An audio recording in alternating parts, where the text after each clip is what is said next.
Okay, Kuya Henry, yan po ang alam ko, napanood ko siya nagkukuwento sa nagbakasyon pa nga, Pangasinan niya, narinig ko sa kanya. Nandito ba? Si Nay Karen Whitmore umuwi na? Ayan, Ayeli siya, yes ako yan Mac, same person. Oo, okay po, nag-change name lang, okay po. Dito ho, may nabanggit si Norman na talagang matindi, mga ka-hombre ko, nakakatuwa. At least kami maghahanap buhay ng marangal. May gasoline, may tinda kaming gasolina at the same time may restaurant. Parang ano lang siya, simple lang siya. Parang yung lutong Pilipino lang na mga quick meal, parang ganun. Mukhang busy na ho ang ating bida sa kanyang pagpapatayo ng gasolinahan at restaurant, mga ka-hombre ko. Napakatindi ho nito. At sinabi niya pa na Meron akong konting sosyo sa maliit na gasolinahan. Tapos, ayun, si Casper nag-suggest, sabi niya, boss, bakit din lang tayo magtayo ng restaurant na pangmasa? Tapos ako po, ayun, sinimulan namin yung construction. Mga masaya yun, masaya doon. Mumurahin lang, yung mga tipong 100 pesos lang bawat isang meal. si Casper ang cook. Teka, kung si Casper ang cook, dapat hindi 100, dapat 30 pesos lang. Isang baksak, isang kata. Yum, yum, yum, yum, yum. Kasi, mga kahombre ko, di ba?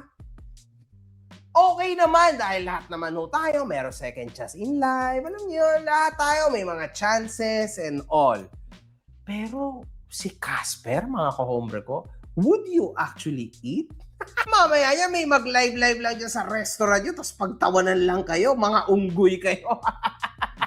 Pero, sabi nga ni Igme, Manang, okay na ba yung pagkain namin? Maya-maya lumabas si Casper. Si Casper ang nagluluto. magaling siya magluto. Masarap magluto si Casper. Dapat ipakain doon si Demonyo. Demonyo yun. Sabi ho yan ni Igme, which obviously, kamag-anak ni Casper, mga kahombre ko. So, baka naman ho totoo, mga kahombre ko, na masarap talaga magluto si Casper. At dito, hindi na natiis ni Norman Gusgusin. Uy, huwag niyo na akong ipaalala sa akin yan. Yung ano na yan. Pinipilit ko na kung kalimutan yan. Pero maraming salamat doon sa mga taong tumanggap sa akin. Mukhang na trauma. Yan ang sinasabi ko sa'yo. Pero huwag kayong mag-alala, mga kahombre ko. Babalik at babalik sa kademonyohan yan, mga kahombre ko. Alam nyo ba kung bakit? Sabi niya nga, In layman's words, sa kasabihang Pilipino, lintik lang ang walang ganti. so naniniwala ako na he will definitely take his chances sa tinatawag na revenge. For sure. Bakla yan, no? At dito ho, mukhang tinetesting na naman niya ang pasensya ng Napolcom. Ayaw nga pala. Sa kapulisan. Kung sakali ho na ako ay magkakaroon uli ng warrant, ay i-text nyo na lang ako at ako'y susuko. Huwag na ho kayong mahirapan. Alam nyo naman ho yung mga number ko. Nasa inyo naman. Iniwan ko naman dyan. Text nyo lang ako. At ako'y susuko na, diretso. Norman! Address mo nga, wala kang maibigay. Di ba? Ni wala at hindi ka nga nakatira sa mga address na pinaglalalagay mo sa mga kaso against me. Di ba? Nasaan ka ba? Niwala ka nga sa mga addresses na pinagbibigay mo, di ba? Nasa Sheraton Hotel ka. Now, how would you make us believe na yung mga number mo na binibigay mo o na available online, tunay ngang sa'yo? Tunay nga na sasagutin mo? Sino naman niloko mo? Aba, di mas okay na iwaran ka na lang ulit. Live! Morning, sir. Right. I-serve lang po namin yung warrant. Oh, ayan si Nanay Karen Whitmore, oh. Hi guys, sorry, I'm on my way to work. Nasa ano pa, nasa nasa London pa. I will be there in the Philippines soon. Thanks, Mac Pablo. Ingat po kayo dyan, Nay, ha. At ibalik nyo po sa hoyo si Kulaong. Pahoyo nyo po talaga yan. At sana hindi lang po hoyo. Mabalik din yung pera ninyo. Nandun si Nanay Karen Whitmore sa sa London pa. Baka sinasabi mo, Kuya Henry, si Nay Susan Broiler 'yon. Ate Katrina Love, yan yung tao pinakamakapal ang muka. Kinakanya ang mga businesses na mga dumidikit sa kanya. Sa kaya pinaglihi ang Kulaong na yan. Salinta po yan. Pinaglihi. Paris Francie. Ay, si Ate Modern Parents to. Gasolina ni Alex Pabella, inangkin niya na naman. Ayun nga. Sa tingin ko, hindi naghiwalay na ni Kulaong at Alex. Hindi na maghihiwalay. Parang ganun po. Hanggat may pera si Alex, hindi po hihiwalayan ni Kulaong yan. May gasolinahan na bigla no, Kuya G?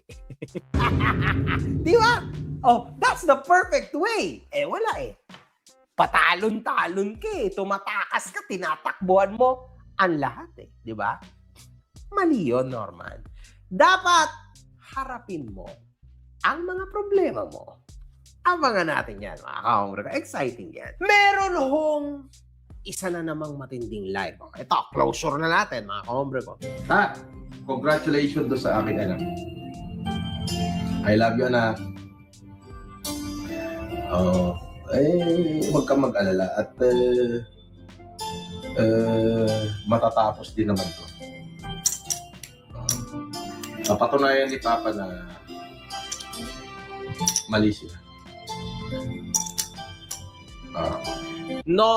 Paano mapapatunayang mali sila? O paano mapapatunayan na ganun? Kitang-kita naman sa SOCMED na ikaw ang mali.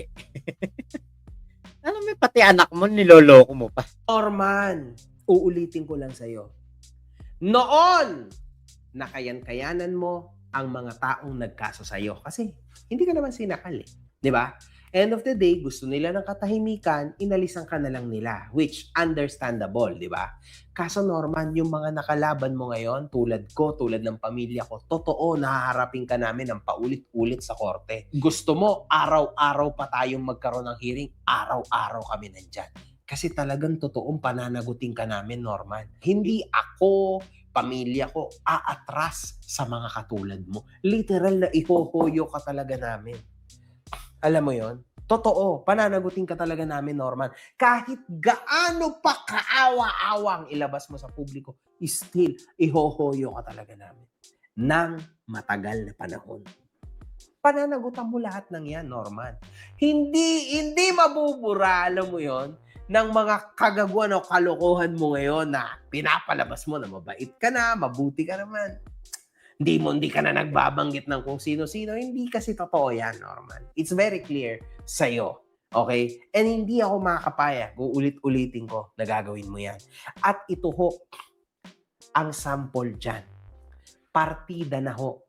Anak niya ang sinasabihan niya. Pero, makikinig natin sa background. Matatapos din naman to.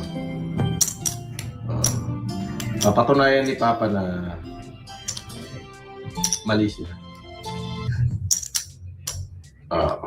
Na nilalaro niya ho. Ang cheap sa casino na probably, syempre, ginagamit niya. So, dito pa lang mga kahombre ko, para na sa anak niya itong mensahe na to. And you can't see any sincerity. Kasi literal ho, na nilalaro niya yung casino chips. So, anong i-expect mo, mga kahombre ko? Ibig sabihin, he is actually playing with it. Still. Papaano mo, mga kahombre ko, ipagsasama yung pagiging ama mo at pagiging adik mo sa gambling? Di ba? Nasa casino ka. Instead na nagpapakaama ka. 'Di ba? Kaya naman kahit minsan, makikita natin, kasi otherwise lalabas yan sa internet, pero hindi ho siya dinalaw. Kahit na sino sa kanyang pamilya Mm. nung siya'y nakulong. Wala ho kahit isa man lang ang nag-voice out sa kanya. Abogado nga, wala siya eh. Huwag niyong kalimutan ha. Wala ho siya naging abogado nung siya'y hinuli. Gets niyo ba? This guy is on his own. So yan hong sinasabi niya na anak, do not believe in that. Hindi ho totoo yan. Wala man lang kahit 1% ng sinseridad na lumabas sa bibig niya nung sinabi niya yan. One love. One love, good fucking bye. Ano nga 'di ba sinabi pa nga niya yung eskwelahan, yung mga teacher daw nung anak niya, ang simpatya nasa kanya. Mga kaklase daw ng anak niya, simpatya nasa kanya. Oh. Ako, Catholic school din ako graduate. Hindi ituturo diyan na kumampi ka sa kriminal. Ay, no. Okay. Kilala mo din. I will try my very best, Mac, in God grace. Thank you po, Nay Karen Whitmore. Ingat po kayo sa papunta sa work. Okay, JC Castillo, tama, kalbo na si Kulaong. Pag nakulong ulit, sasakto na ulo sa donut. Ang gasolinahan niya nasa dulo ng sulu. Ano kaya iniinom nitong si Kulaong?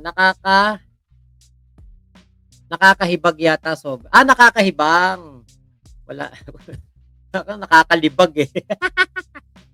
Nakakahibang pala. Baka pag may nagtanong kung asa na ang restaurant at gasolinahan, wala na naman. Baka sabihin, wala na naman mapwestuhang mahanap. Totoo yan. Yun na naman dadahilan yan. Gibelus Makmak, di ba sabi ko sa'yo last time, magkakatotoo lang kung may picture siya at anak niya. Tama po. Baka sasabihin na naman ni Kulaong, ang mahal na ng gasolina, magtatayo pa ako ng gasolinahan. Ha? Nako. Ala tayong magagawa talaga kay Kulaong. Ito po ay tama yung comment nyo kanina. Punong-puno po talaga ng kademonyoan to. Kahit na, kasi ako, hindi ko kayang mag sa anak. Yung parang gagamitin mong anak mo. Hindi ko kayang gawin yan. Si Kulaong paano-ano pa. Pa-message pa ng ganyan kunwari sa anak niya sa live para kunwari okay sila nung anak niya, di ba? Hindi ako naniniwala. Kahit yung nanang niya, sinout out niya, binigyan daw siya pera, pinapauwi daw siya dun sa probinsya. Hindi totoo yun. Lahat yan pagpapanggap at panggagago na naman sa mga supporter niya. So yun po, ako po magpapaalam na sa inyo dito sa ating live na ito. Yun. Salamat po Nay Karen Whitmore. Okay, Navarro, gagawin mura ni Kulaong yung bebenta niyang gasolina, haluan ng tubig para pumugok mga sasakyan lang yan. Search mo ngayon, Mac, who's the registered owner of the gas station ni Alex? Please to clear na wala dun si Kulaong. Ay, ate, Katrina Lab, hindi na po natin kailangan i-search yan. Hindi po totoo yan. Alam na naman natin na hindi talaga totoo yan. Kailan lang ba lumitaw si Alex Pabella sa buhay ni Kulaong? 'Di ba? Bago siya makakulong, noon lang lumabas ang Alex Pabella sa buhay niya tapos biglang may gasolinahan na siya. Kalokohan yan, ate. Hindi po totoo yan. Wala pong hindi po magsasabi ng totoo yan si